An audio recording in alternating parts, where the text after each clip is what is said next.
Cube में कटा हुआ बीफ, 1 खाने का चम्मच लहसुन, 1 इंच का टुकड़ा यानी 1 खाने का चम्मच अदरक, स्लाइस किया हुआ प्याज।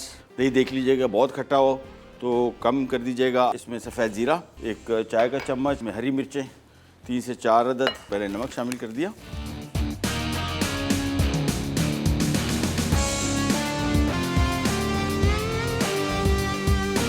ये इसमें हमने डाल दिया धनिया भी, और इसकी मैरिनेशन 5 से 6 घंटे। ये जो मैं आपको बता रहा था ना कि मैरिनेटेड फूड को पकाना, ये उन रेसिपीज़ का हिस्सा है जिसमें आपका काम भी इजी हो जाएगा, 2 स्टेप कुकिंग होगी, और उसके साथ साथ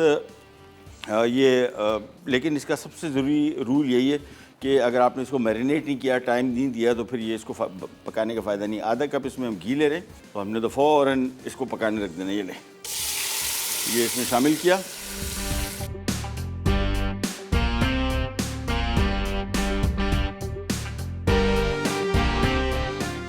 पक जाएगा। सिंपल तरीका आपको पता है, गूंदा हुआ आटा, इसको हमने ये लेके इसको ज़रा पतला कर लेते हैं ताकि कम से कम कि जब भी आप आटे से पतीले को बंद करें, ये लें सिंपल लेके इसके बिल्कुल किनारी पे, और पतीला चूल्हा मैंने बंद कर दिया, रखते जाएं इसको राउंड करके। फिर मैं इसका पतीला बंद कर दूंगा धीमी आंच पे।